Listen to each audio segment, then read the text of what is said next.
I'm your host, Sheldon Bro, a fisherman's son turned banker, turned mortgage pro, turned fintech founder. Finance Village is a podcast that caters to both financial professionals and consumers, featuring conversations that challenge and engage experts right across the industry. And our show's ultimate goal is to enhance the financial literacy of consumers while providing financial professionals with the best resources to serve their clients effectively. It takes a village of experts to ensure the best care for our clients, and Finance Village is here to help build that village. This is brought to you by Castflex Media, a podcast production company. And if you want to start or have a podcast that you want to make better, Castflex has the flex you need to make it easy and awesome. Welcome back, everyone, to Finance Village. Today, we're speaking with a very special guest that I got to meet. I don't know, it's been almost 2 years now. I think we haven't talked for a long time, Aseel. Yeah. Assel El-Baba, if I said that correctly? You did. And she's a semi-new mom. I'm with over a decade of experience in finance and experience at, I think, 4 of the 5 banks, big banks, and a very unique specialization as a financial therapist, which is someone that's it's a very there's only a very handful of people I've seen in all of North America that do it. I think it's very needed, and it's someone that helps clients fulfill their financial goals by addressing the way they think, feel, and behave with money. So tell us a little bit of your own intro and get into a little bit of detail of what a financial therapist is. And I did actually see you on another podcast a few days ago where your baby had just rolled over the first time. So I'm hoping that during this podcast, he steps it up a level and does his first 5 push-ups. He's actually with my dad, who's babysitting tonight, which is great. But the podcast you saw me at, I didn't have a babysitter, so he was just in the background. But yes, I bring my baby along this journey. And what led me to financial therapy originally was starting from the financial planning realm, like working with the bricks and mortars of money, advising people on strategies and talking about the logical sides.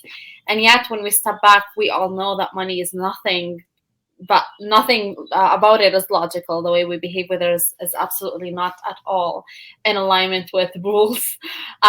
So my clients kept calling me their therapist, and at one point I took that advice seriously, and I did go back to school to become a psychotherapist, not realizing that there is a financial therapy association that emerged after the 2008 market crash, simply because the awareness of this new multidisciplinary approach where financial wellness and mental health are intricately connected is needed for professionals to guide clients around that.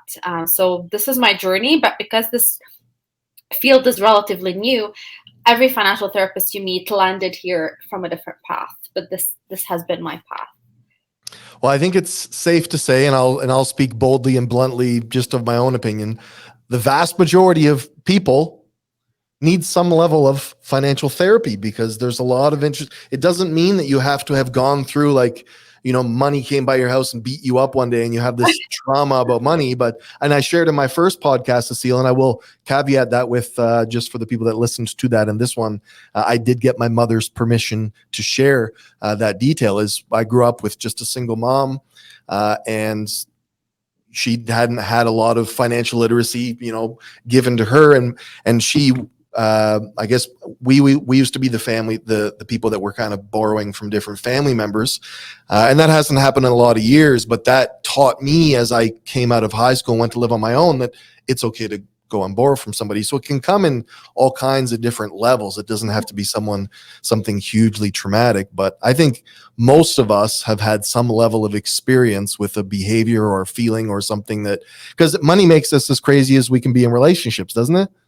There's a lot of connection there, but you said most of us, I would argue it's all of us, because even the term trauma in itself is misleading, and a lot of people have a misunderstanding of what it is, because all of us, we always go to big events or big traumatic scenarios like living in poverty or having abusive relationships because of money or whatnot. But trauma could be as simple as the things you've mentioned, or having workaholic parents and being emotionally neglected. And there's so many different ways in which it shows up. And because money is connected to our identity, our relationship with ourselves and the world, our self-worth, naturally it's a conversation that everybody can benefit from, because it's not necessarily talking about what's in your bank account and the strategies you have for the future, but it's all the areas in which it shows up. Well, that's an interesting what you just mentioned, and I guess that you know probably a lot of people have seen a lot of those simpler nuances, like what you just mentioned. Like, you think about the ones in the movies that's like the extreme version, where like the parents are never there and they're rich and the kids just want to see them or whatever. But even like growing up, sometimes in lieu of going to see our kids or spend time with our kids, we can all be tempted to kind of just get them a gift or Yeah. confuse them about the relationship we have by using money as that kind of that bridge or that supplement in the meantime. Yeah.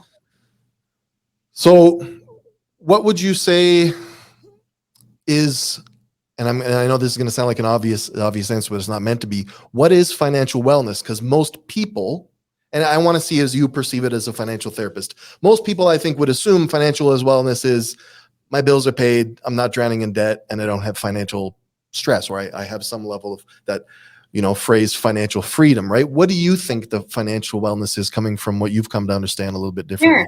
So what you mentioned is part of that equation. The other missing element is the emotional wellness that goes hand in hand with that.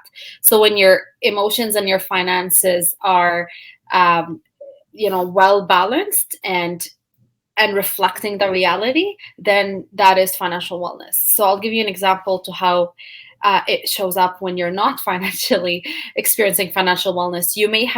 I had a client, for example, who had a very well-funded pension. He retired, his house is paid for. This person doesn't have much of expenses, and even if he worked hard, he wouldn't be able to spend all the money he's earned along his life. And yet he wakes up every day and throughout the day checks his balances at least 5 times a day. He's constantly living in that state of anxiety. So in this case, the financial reality this person has and the emotional reality are out of sync. So he's not living in financial wellness, even though his bank account suggests otherwise. And there's the other extreme where you're happy and you feel very much fulfilled in life, and yet you're in debt or in complete denial and avoidance and even looking at what your financial reality is. So really, it's the harmonious balance between both.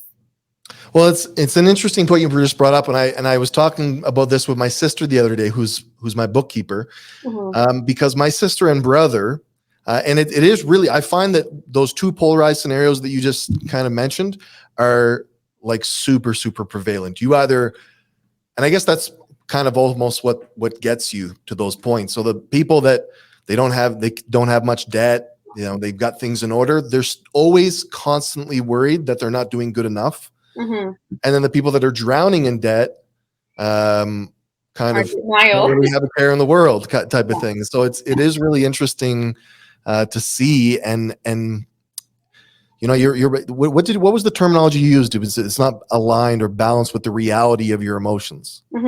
So essentially, like the formula, if you will, because we are financial people, we like to put things in formulas. Financial wellness is equal to financial plus emotional well-being. It's the harmony of both. And what are some of the, I guess, what are some of the things that you would say that are ways that people can pulse check to see if the reality of their money and their state, I guess, emotional is aligned? Or what are some? I mean, obviously, if you're in those two situations, if you're feeling some anxiety but you don't have debt, or if you are never really worried about money but you have a good portion of debt, but what are some other questions that people can ask themselves, do you think, to see, well, how would I reality check myself if I want to do that?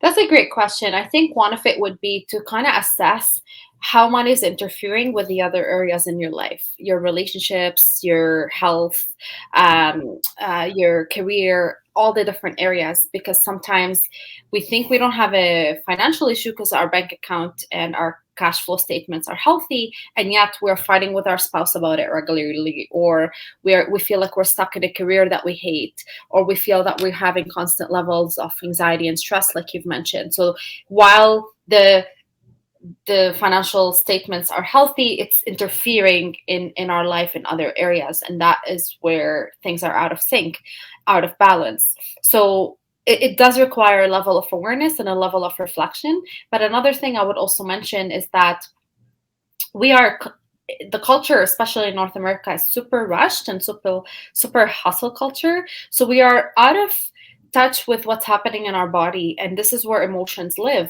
We are living in our head, and we're constantly thinking about things, and thought operates on a much higher frequency than feelings and emotions do. So it does require us to slow down in order for us to get in touch with these emotions, to have that reality check.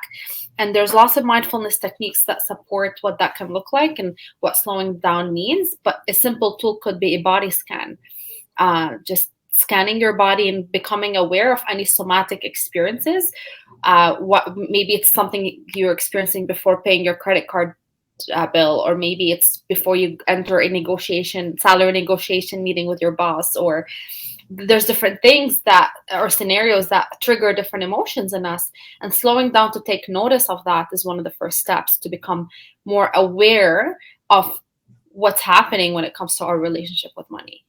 I can totally relate to that. How you explain, we want to say hustle in North America, but I think that there's a lot of countries that do a great job of hustling and work ethic. We are a little bit rushed here, maybe sometimes to the point of not slowing down, and because sometimes in order, if you really want to be able to get through your day, sometimes even when you have a huge list of tasks like you can in self-employment, if you're not slowly getting and taking your time to get through that task in a I call it calmly navigating your way through it, you can end up just being halfway done, 6 tasks by the end of the day, because you're jumping all around. You feel that rush, and we can become very, I guess, disconnected from the thoughtfulness as well as the emotion and the things that your body is going through. I can tell you, I've definitely felt that as an entrepreneur, for sure. We all did. I mean, my therapy training was 5 years, and up until year 3, I would be very aggravated by the question of what's happening in your body, and I'd reject it. I'd be like, what do you mean? Like, I have all these thoughts I want to share, and yet healing is not what's happening in my brain, it's getting into my body. And a lot of the time, financial therapy is about that as well. Yeah, and I guess, there's so many habits at that point that you have to break. And clearly you're not talking probably most of the time to kids.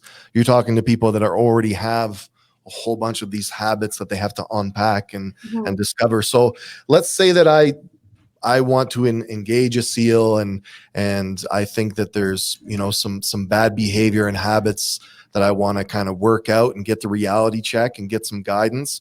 What does that experience look like from you? So do I go in and lay on a couch and you put like a clock in front and hypnotize? No, I'm not putting you in any hypnosis. That's not what's happening. But a really simple way to explain it would be, I follow a 3R model. The first would be regulate, relate, and then reason.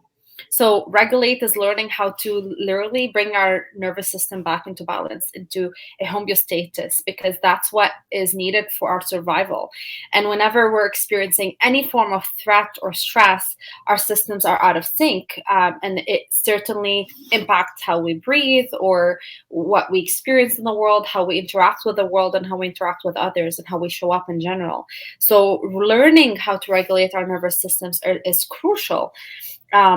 The step following that would be the relate part. This is where I offer a safe space to explore money traumas, stories around some of the belief systems that you have inherited from your upbringing, or habits that are dysfunctional. But you need stories to kind of support, somebody listening and hearing you and seeing you for who you are.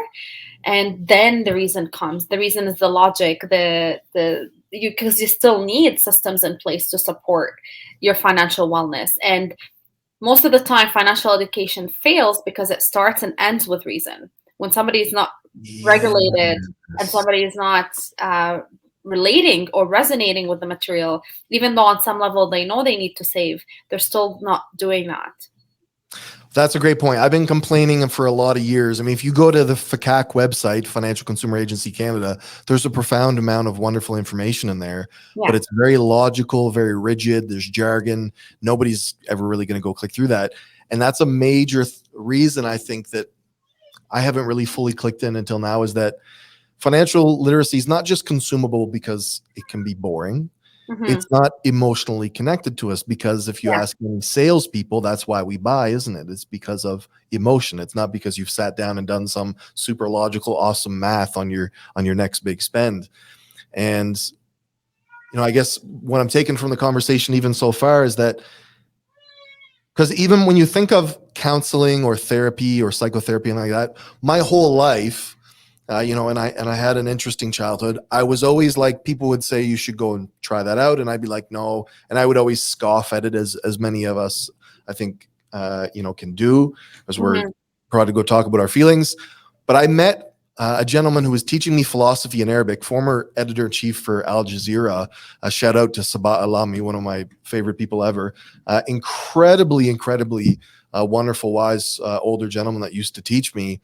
And he shared with me that he goes to to check his psychology once per year, like he goes to check his body at a doctor. Because I don't think we want to wait until we get to the point of, like, being in a sensitive state in that regard. So it's always a good time for somebody to have that conversation. We don't want to wait until we get to the point of stress of having a conversation with Aseel or somebody that can give some financial clarity or advice or insight, I suppose. Yeah, and we're very lucky to live in North America, where mental health awareness is pretty good, and there's always support systems around that. There's still areas in the world where that is a big taboo, but things are changing even on a global level, and I'm very grateful for that. So even once a year, I would say, is a very little frequency, because we are living in high stressful environments. So I mean, there could be different supports to what that can look like, be it professionals, be it community. I think healing happen in community, and because our lives here are very individualistic, sometimes it takes us much longer to really find the right support systems for ourselves.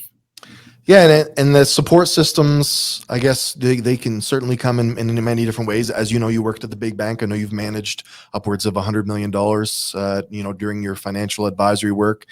The impact that you're able to make, not just as a financial professional, but even specifically within what you're doing very uniquely, has a pretty big impact on people. Because if I want to spend time with my grandmother, who was my best friend but has passed now, or you're spending time with your beautiful baby boy, you don't want to have 73% enjoyment of that and 27% you're thinking about money distraction, or you're thinking about the bill or the credit card or whatever it is. You want to have 100% in that moment Mhm. with that, because that's, I mean, even for that guy you said has no money worries, well, he needs to work through that, I guess, level of comfort and anxiety to get to the point where he's earned the ability to be able to go. And even if it's not spending time with someone we care about, if you just like to play video games and you want to be 100% into that video game at that time, that makes a big difference. And I've talked about that kind of thing for a long time, is I want to have 100% enjoyment about what I'm doing, not be distracted by underlying stresses. And I believe that financial stress is the greatest stress that exists over every other stress. Finance Village is sponsored by Pocket Finance, a technology platform on mobile app and web that improves collaboration and engagement between financial professionals, their clients, and their professional ecosystem. You can check it out at pocketfinance.com, and there is early adopter benefits on the go. And we are also brought to you by FinSense, a digital mortgage company serving all of Canada and ensuring that you get the same trustworthy mortgage advice that you would want your dear mother to get. Yeah, it certainly can be. And another way to look at what you're saying is, we all want to be able to be present in our lives. And when we think about any financial trauma or anxiety, it brings up emotions that are either rooted in the past or rooted in the future. So it takes us out of the present. Well, let me ask you a tough question on the spot here, because I'm thinking of the societal pressure on our financial decisions. Yes. Your friends are all going out for a beer, but you've already gone out for a beer, or they're going to, play golf or something or whatever people do. What are some things that you think we could keep in mind more or do as friends? Because everybody, even if you don't know it, every single person that would ever listen to this podcast or be online, you have someone that is probably has some type of underlying anxiety about money, even if they've never told it to you. And I've told this story before. One of my first year in the bank, I was working in the call center. It was my first experience in finance. A 93-year-old woman called in with a $30,000 balance on a credit card. She just wanted to find out if her pension was in yet. You get that call a lot at the end of the month.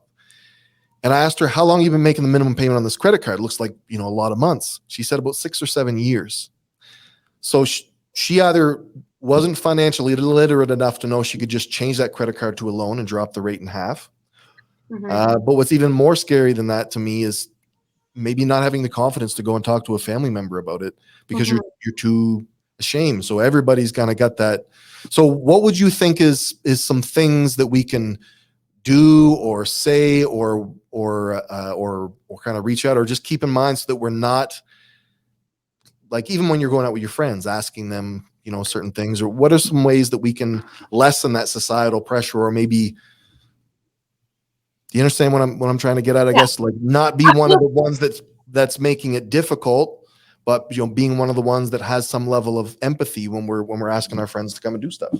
Sure. So what you're talking about is social comparison, and it's only gotten worse since social media. Obviously, we all experience FOMO or different levels of unfulfillment when we go on social media and compare our lives to whatever it is we are seeing, be it how many vacations someone is taking, or the house they live in, or the clothes they wear, and all sorts of different people compare different things depending on what matters for them. So what's important to understand is there's different ways people engage with social comparison. You either compare yourself with people below you on your level or ahead of you in life. Now, what's interesting is we hear a lot about different sources suggesting that you should stop social comparison. The reality is that is impossible. We are wired to always compare ourselves to others. It's part of our DNA. It's not going to happen that we just stop doing that. But what we can do is get smart about how we compare ourselves and how we monitor our emotions when we do that. So what's important to understand is to reflect on the emotions that we experience when we're comparing ourselves to others. And that's how we start shifting things around. So we can compare ourselves to someone ahead of us. And if we're feeling less fulfilled, or our confidence or security and ourselves lessened, then that's certainly a harmful way to engage in social comparison. But if we're comparing ourselves to someone ahead of us and we're feeling motivated and inspired and aspiring to go achieve certain things in life, then that's a healthy way of social comparison. So what matters is not what you're doing, but the underlying emotion that behavior leads to. That what supports us in understanding, is that functional or dysfunctional to our overall life fulfillment. Now, when it comes to things like going out with friends and maintaining certain social standards for yourself, you do want to get clear about what are you capable of doing from what your cash flow statement supports you in, and get clear and support yourself and surrounding yourself with the right people. Because if you're going to lose friends because you're not going to be able to make certain financial decisions like they do, you want to reflect on whether or not that's the support system for yourself. And I had so many, numerous conversations with people around that. So I've had my own personal experiences with these things as well. And there were times I would tell my friends that I am going to go out with you for dinner, but I'm only having a drink because I have a strict saving goal that I want to meet. And, some friends would understand and respect and cheer me on, and others actually didn't necessarily understand why I would do that. Especially, eventually I ended up buying a house, and for them it was unfathomable that I had to deny certain pleasures along the way to afford that goal, because in their mind it just didn't make sense why I would. So you have to align yourself with people who reflect your own values.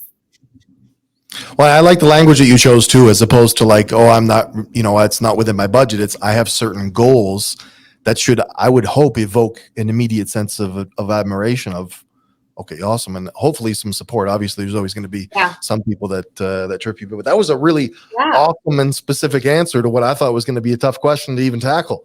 Well, I I really felt feel very guilty asking passionate it, but about this now it's a good one. question. It's such an important question because first of all, I really feel the power of language and the power of words is so huge. So the outcome is still the same, that you're not spending money on a certain thing, but it's a big difference if you're approaching it from a space of lack and scarcity because I can't afford it, because I'm in debt, or all this language that really drains you and your energy, or you're looking at it from a space of I'm becoming more financially stable. I am very passionate and serious about the goals I have in my life. Like, you're still behaving the same way, but why you behave that way and what you tell yourself is makes all the difference. So the underlying is always, it's the tip of the iceberg, doesn't matter. It's the underlying emotions, thoughts, and beliefs that lead to that behavior that I examine with my clients and help them shift.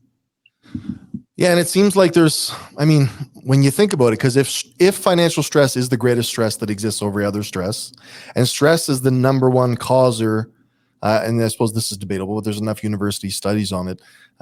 Stress is like one of the number one causes for most of the physical ailments that we suffer from, Mm-hmm. that come in all form, whether it's a serious like illness or disease, or just smaller things like uh, you know dry skin or whatever else. They can have all kinds of crazy, impacts on you. So it's always a good idea to be having those conversations. Now, some people are afraid to engage with financial advisors. You've worked on the independent side, you've worked on the big bank side.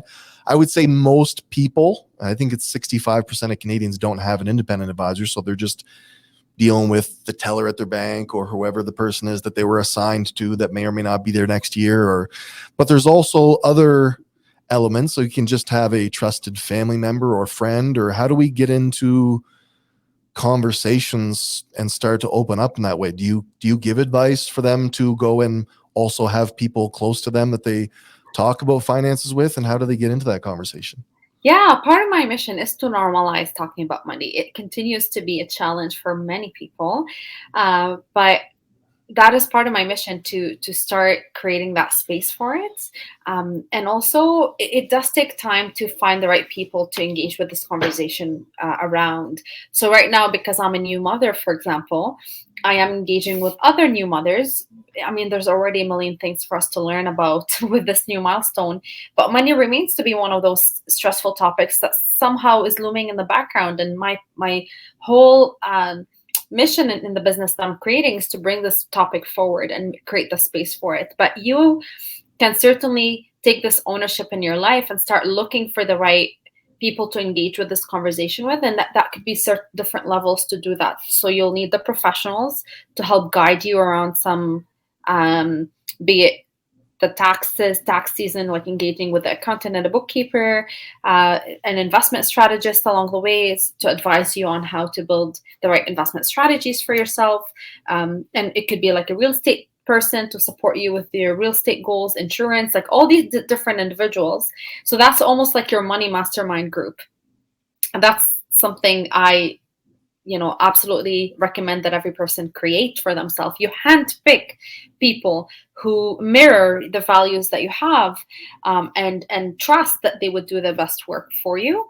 But on the social level, you can also start taking ownership and taking the lead and bringing this conversation forward. Maybe you want to create specific money dates with your friends or your partner. And I always recommend that actually as a tool, especially between couples, to schedule these conversations so that they're proactive in the conversation versus reactive to it. And when you're scheduling it in advance, you come prepared, ready to talk about it, and you can even create the right setting around it. I personally create a very soothing and calming setting when I have a money date with my partner, so that I can also rewire in my brain the association that money talks don't have to be stressful, and money conversations don't have to be ending in a screaming match or a crying match. Maybe they could even be interesting or fun. They can be, which we try to do, and there's so many different like shifts and tricks and creative ways I've done along the way. Where, for example, one of them would be, I found myself at one point sitting across from my partner when we discussed certain money things, and that subconsciously led me. I mean, it's just the scenario itself is like me against him, when in reality it's both of us tackling the same issue. So now we shift how we sit. We sit together and we have the laptop and the spreadsheets and all the other things, the vision board and the things. Now you're on a team. Sorry? Now you're on a team. Now we're on a team. Now we use we language versus I and you. And that is like so many different strategies that I support and help clients customize for themselves to what that can look like for them. But it will feel awkward for the first few times you do it. There's no doubt, because we're not used to talking about money.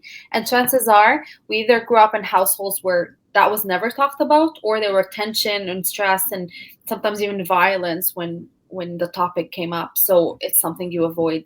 And very few people comfortably and easily talk about it. Yeah, and even a lot of people I can tell you that work in finance for a lot of years still haven't necessarily mastered that. So you did talk about relationships, and so I heard you mention just now, spreadsheets obviously is one of them, vision board.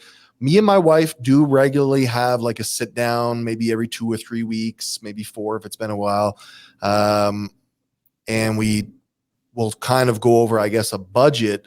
What are some of the other conversations, questions, strategies? So you said you guys have a vision board. Obviously, we want to have goals. You've got some spreadsheets. Now, some of us can work better with spreadsheets than others. What are some of the other kinds of tactics that you're bringing into that, other than what most people, I think, do? Maybe I'm wrong. Like me and my wife, we're just sitting down and saying, okay, here's our expenses. Here's our income. What do we have left over to save? What more is there? Because I want to make this fun, and when we just simply talk about this language of spreadsheet and budget and whatnot, it does feel a little bit like a lot of people just reject it right off the bat. So I try to even change the language we use around it. So, for example, one of the tools I use is value-based budgeting versus irregular budget, which is you bringing your own values and you literally change and reclaim some of the categories that you find on a regular cash flow sheet. And I learned that from a wonderful teacher who wrote a book called The Art of Money. Her name is Barry Tesler. She's one of the people who pioneered financial therapy. So, for example, instead of looking at your cash flow and reading the words groceries or mortgage or credit card debt, you get to reclaim what each of that means. So for me, groceries is healthy nourishment, and it feels so different putting money towards healthy nourishment than it does to groceries. Energetically, it feels a whole lot different. And recently, with a client of mine, she was having a lot of shame around her credit card debt that she accumulated. But when we dug deeper into what that meant for her, or how it came about, it was literally about a 2018 year where she traveled and she had to borrow some money to fill some of the gaps in her traveling. So I helped her release some of the shame around that by reclaiming that category. Instead of credit card debt, it now became my 2018 experience, which was a year of a lifetime for her. And what I helped her create is a memory board instead of a vision board, because I wanted to release some of that shame and guilt that she had accumulating that debt, so that she can pay it off with more ease and more dedication, versus now it's almost resisting paying it when she was stuck. Well, it's hard to deny that language matters. That's for sure. And, that's that one simple thing that you never really think to change that on certain things, even like the money and credit. It would never have occurred to me to look at the credit card debt and look at it that way, but it makes sense. Yeah. When you explain it that way. So do you usually end up dealing with individuals, or you sometimes having 2 people in your office at the same time? I've had some couples for sure, but mainly it's individuals who come to resolve their own financial anxiety or improve their financial status. But another tool I'll quickly mention is to also create visuals where you're able to track the progress towards certain goals, because that helps you so much remain dedicated and committed to the goals you've set, and get creative in where you do it. So you can have like a tracker in the office that, maybe tracks your business goals, and maybe one on the fridge that tracks your vacation goal, or there's different things that you can do around the house as well, to uplift the spirits of what you're trying to do. There's get creative and make it fun is the bottom line. I saw once, was that some type of seminar? I forget which one. And the lady was telling people in order to change their behavior, they could take like a little picture or the words of what they're saving for, like daughter's wedding or something, and put it on their debit card. So every time they go pull out their credit card or their debit card, they'd see, they'd see that. So, you're a new mother. Mm-hmm. I've had You a can child. hear it in the background. I'm not sure if it's visible. Is it audible on your end? My son's. No, you've got excellent noise filter. Can't hear a thing back there. But so I've been a father about for 2.5 years. I guess that'll send somebody kind of down a roller coaster itself, because that's a big change. You get together with somebody else. A lot of the times you'll see there's a person that's like good in the relationship and a person that's bad with money in the relationship. Sometimes you be lucky and you get two people that are, pretty good with money in a relationship. And in a worst case scenario, obviously you get two that are bad, but then you throw a baby in the mix. And now I swore black and blue, and I really believed it. Before my baby was born, I was like, I'm not going to spoil her. I don't want all these toys around the house. She's going to get a stick with a string, and she's going to learn 50 games with that stick. And she's going to be hardcore, and we're going to save money. But I buy more. Every time I go out, I want to get her a present. Yeah. And it feels like, you're being this really loving parent who's buying their kids all these presents, but what am I actually setting as an expectation for her? What is in my own head that I'm not just, sitting to say, let's take time to I'm also spending time with her and stuff, but like there doesn't have to be that attachment of let me appease you in this way. What are some of the things that you see happen to people once a kid comes in the mix? Oh, so many. And, one of the things I tell clients is, it's important to know what you're buying, but also why you're buying it. And by the why, it's more so what emotional need is that purchase fulfilling. So sometimes, or also another angle to look at it, what emotion is driving that purchase to begin with. Sometimes it's guilt, sometimes it's excitement, sometimes it's fear, sometimes we're buying love. There's a whole variety of things that come up when we engage with this type of reflection, to really get honest about, what expression are we trying to use your money for? Because money is a tool for expression. It's expressing something, and it's filling an emotional need that we have on some level.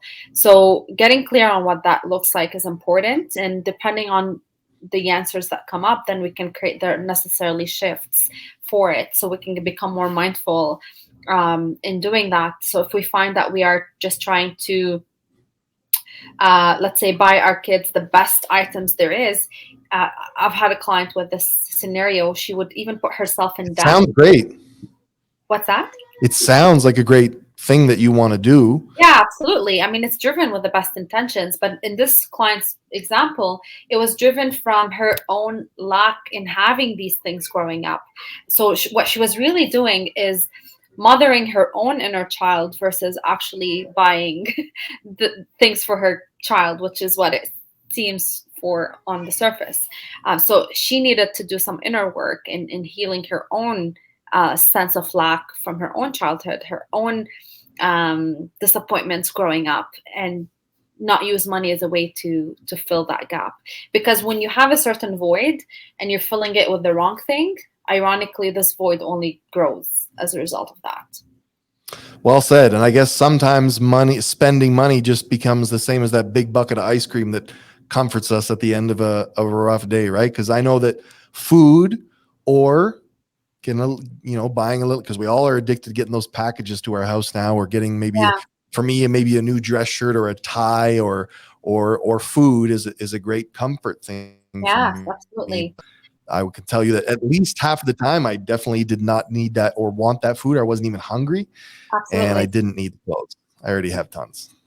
Yeah. So you know, also releasing the shame when we realize that we did something that's not aligned with our plan or our values. Like we are going to make mistakes along the way. So it's good to always reflect on, you know, what am I doing right? What do I need to stop doing, and what do I need to start doing? But when we do catch mistakes when they happen, let's release the guilt and the shame around that, because it's part of the process. And as long as we're reflecting and refining, that's what matters. We're human. We're bound to make mistakes.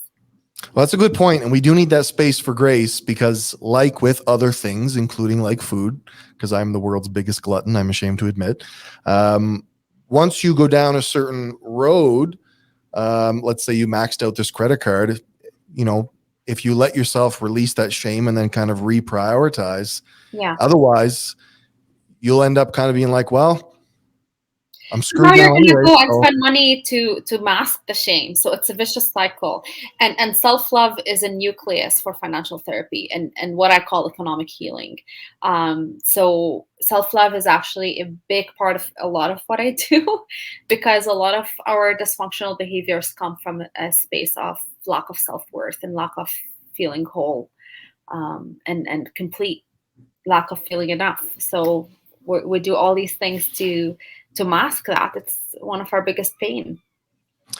yeah, we do that a lot of interesting ways, but certainly the money is a big one, and then ends up going on credit cards. So tell us a little quickly about some of the things that you're involved in and how people can reach out to you if they want to have a conversation to see if there's a good fit, to see if you can help them, or see if you can even direct them to some additional Absolutely. people. Because, you know, these self-employed people don't get their bookkeepers early enough, and that can send them into a whole other state of financial disarray and stress for the first 2 to 3 years of their employment.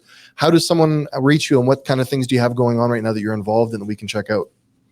Absolutely. So my website is holisticoptimalwealth.com. You can certainly go on my website, look into my story, my journey, and what I do. I used to offer group therapy, but right now, because I'm on mat leave, I'm not doing that, although it's something I will probably revisit in the near future. So right now I just do one-on-one consultations, but I also do workshops so people can book me to be a speaker, and lead different experiential workshops for their companies. Or actually, I've had a mother reach out to me who wanted me to do like a family intervention with her and her kids. So I think that's a really cool idea. I haven't done it yet, but I thought it was neat. So what I'm also working on, something to be released later this year, is a membership, where people can be engaged with this content in a hybrid model where they get some sort of self-learning tools and self-learning lessons, but also the opportunity to engage with the community and be coached with me. So I'm working on a offering to be released later this year. Very cool. Well, I will probably look to have you back later this year once you release that, if that's all right, and chat about that a bit and promote it. And yeah, we'll put all your information at the bottom of the screen here. Assel El-Baba, again, thank you so much, not just for coming on the podcast, but for going into an area that maybe The path less traveled. yes, the path less travel. That's the words I was looking for. And you know, there is not just about emotion. Once you get that emotion regulated, you get in line with your financial reality, you can then really start to make some great improvements. It's not just about, you know, feeling better and releasing the shame, but it's also about making big steps forward in financial planning progress and reaching those goals, right? Absolutely. So we will thank everybody for listening. Thank you, Aseel, so much for coming. Please do reach out to her and see if she's a good fit. If she's not a great fit for your specific situation, she almost certainly knows somebody in the industry that she can introduce you to. And thank you again so much for your time. I appreciate you having me on here.